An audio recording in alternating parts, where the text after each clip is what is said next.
Hi, welcome to the new episode of The Sky This Week. Let us have an overview of the celestial objects visible in the night sky of this week. We have been suggesting you to observe the phases and position of moon week after week. In the process, you would have noticed that moon takes 30 days to return to the same phase.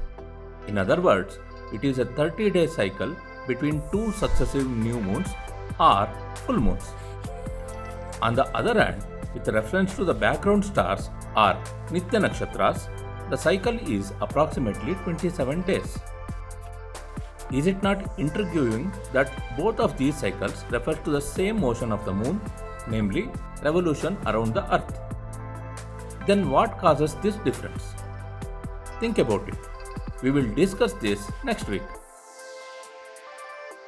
Now, let us get started to look at night sky and see what objects are visible. As we live in northern hemisphere, it is always easier to start looking for pole star or Polaris, as it guides us to the cardinal directions. During this season, we have been looking for these 7 stars which we identify as Saptarishi Mandala or Big Dipper. Using this, we can identify the pole star and know the north. Let us suppose we are observing around 7:30 pm, just after the twilight. Looking towards northeast, you can identify these 3 bright stars, Vega, Altair and Deneb, which form an imaginary triangle called Summer Triangle.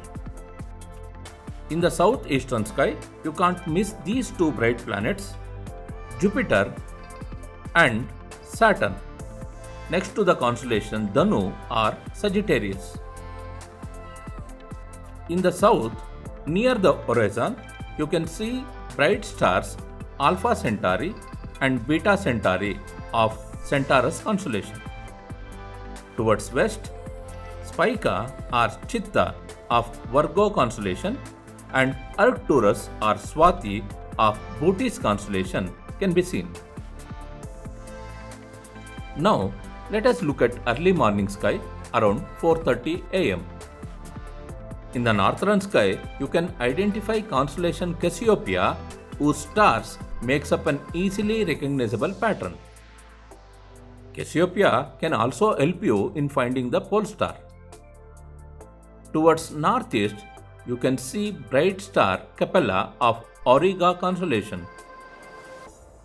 In the east, bright planet Venus can be seen in constellation Gemini. 2 bright stars of Gemini, Castor and Pollux, can be seen here just below the Venus. Next to this, towards right, you may get delighted by seeing familiar constellation the Orion. It should be easy to identify the bright red giant star Betelgeuse and blue giant star Rigel. Slightly to the south of Orion, you can see the brightest star of the night sky, Sirius or Lubdaka. In the southeast, you can see bright star Canopus or Agastya. Towards south, bright star Achernar of Eridanus, and towards southwest, Fomalhaut of Pisces Austrinus can be seen. High in the western sky, you can see red planet in the constellation of Pisces. Now, let us look at moon's position. It is around first quarter, you will see half moon. It rises at noon and therefore will be seen almost at zenith at dusk, and it sets at midnight. On 24th August, moon would have moved to Libra near the Nitya Nakshatra Vishaka. On 25th August, moon in first quarter can be seen in Scorpius near Anuradha. On 26th August, moon is still in Scorpius, moved little ahead and now seen near Jeshta.